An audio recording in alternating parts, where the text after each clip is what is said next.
নমস্কার বন্ধুরা, পূর্ণিমা কিচেনে আপনাদের সবাইকে স্বাগত। অনেক রেসিপি আপনাদের সঙ্গে শেয়ার করি। তো এটা তো রমজান মাস, যেহেতু আমরা বাংলাদেশে বাস করি, তো রমজান মাসের ইফতারের জন্য এই গরমে প্রাণ ঠান্ডা করার একটা রেসিপি আপনাদের সঙ্গে শেয়ার করব। প্রথম থেকে শেষ পর্যন্ত দেখতে থাকেন। ভালো লাগলে অবশ্যই করে খেয়ে কমেন্টে জানাবেন। চলুন রান্নাঘরে যাই। রান্নাঘরে না গেলে তো আসলে রেসিপিটা করা যাবে না।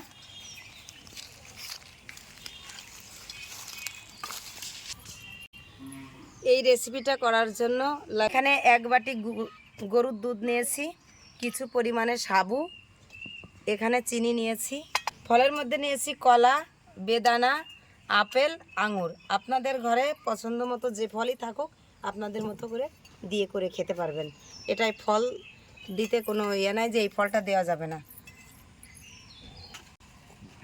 আজকে আমি গুঁড়ো দুধ নিয়েছি, এটা হচ্ছে ফার্ম ফ্রেশ কোম্পানির দুধটা। এই দুধটা অনেক ভালো। আমি এই সাবুটা কিছুক্ষণ ভিজিয়ে রাখবো। আমি এই সাবুটা একটু সিদ্ধ করে নেব, তার জন্য কড়াইতে দিয়ে দিচ্ছি জল। সাবুর যতটা তার থেকে কিন্তু 3 গুণ জল দিতে হবে।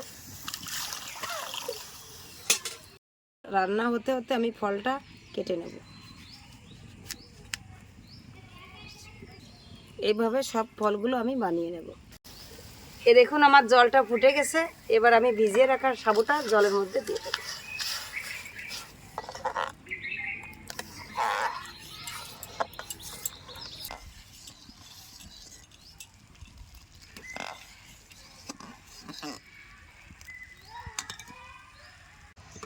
এ দেখুন সাবুটা আমার প্রায়ই হয়ে আসছে। সারাদিন রোজা রেখে সবাই তো ভাজা পোড়া খায়, তো ভাজা পোড়া খাওয়া তো আসলেই শরীরের জন্য স্বাস্থ্যকর না। এটা খেয়ে দেখবেন, মন ভরে যাবে। ইফতারের মজাদার একটা রেসিপি। এ দেখুন সাবুটার কালারটা কেমন হয়েছে। এরকম কালার দেখলেই নামিয়ে ফেলতে হবে। এই সাবুর জলটা কিন্তু সবসময় একটু বেশি দিতে হবে, যেন কারোর সঙ্গে কোনো সাবু লেগে না যায়। এই দেখুন যার যার মতো আছে কিন্তু। এই দেখুন এবার এভাবে শিখে নেব।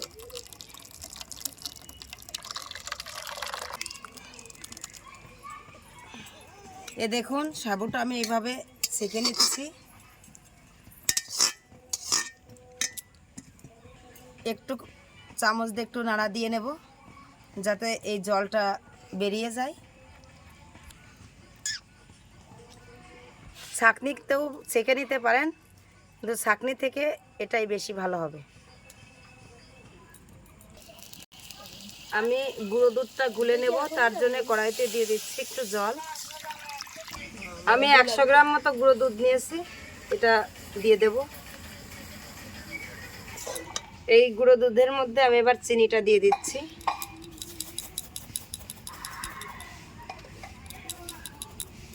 দুধ আর চিনি একসঙ্গে ফুটে গেছে, এবার গরুর দুধটা দিয়ে দেব।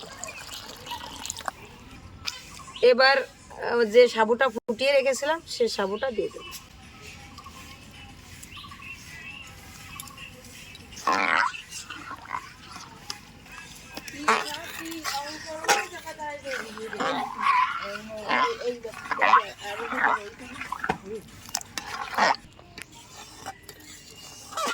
এ দেখুন কি সুন্দর ফুটে গেছে। এটা আরেকটু জ্বালালে কিন্তু গাঢ় হয়ে যাবে। এইভাবে আমি এটা নামিয়ে নেব।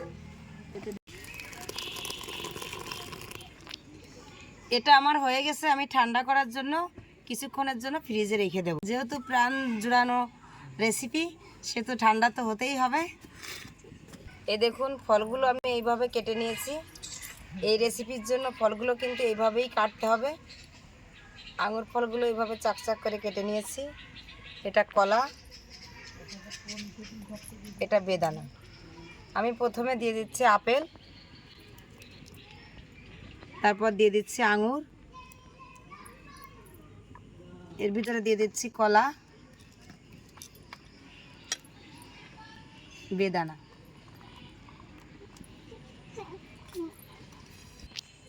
এবার এর ভিতরে দিয়ে দেব বরফ। বরফটা দিলে তো এমনি ফ্রিজে ছিল, তারপরে বরফ দিয়ে তো আরও ঠান্ডা হয়ে যাবে। বরফটা দিয়ে দেব।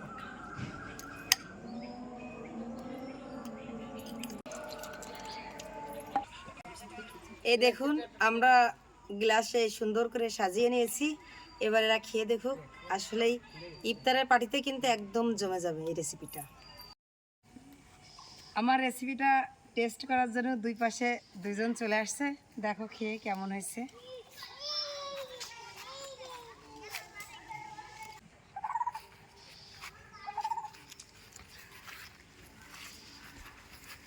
কি অঙ্কন, কেমন লাগছে? আসলে অনেক সুস্বাদু হয়েছে। আমার কাছে অনেক সুন্দর লাগলো এটা। ফালুদার মতো খেতে। এটা কি ফালুদা নাকি তো? এটা ফালুদা লাইট। এটা আগে কখনো খেয়েছো এটা? না না, একদম নতুন ধরনের রেসিপি কাকিমা আমাদের জন্য বানিয়েছে। ঈদের সময় এটা অনেক চলবে বাজারে। হুম, সবাই সারাদিন রোজা থাকার পরে এই রেসিপিটা খেলে নিজের সকল এনার্জি ফিরে পাবে। তা আপনারাও এভাবে ট্রাই করবেন এবং আমাদের চ্যানেলটিকে সাবস্ক্রাইব করে দেবেন। ঈদের সময় তো সবাই ভাজা পোড়া খায়, কিন্তু ওটা কিন্তু স্বাস্থ্যের জন্য একটু ক্ষতিকর দিকে যায়। তো আপনারা যদি এই রেসিপিটা করে খান, তো এটা কিন্তু অনেক স্বাস্থ্যকর জিনিস। তা আপনারা এটা খেয়ে দেখবেন। যদি আপনারা এরকম সুন্দর ফালুদা লাইট শরবত খেয়ে থাকেন, তাহলে আপনাদের মন ভালো থাকবে, সকল শক্তি ফিরে পাবেন, রোজা থাকার জন্য আর কোনো কষ্টই হবে না। শরীরকে সতেজ করার একমাত্র ফালুদা লাইট।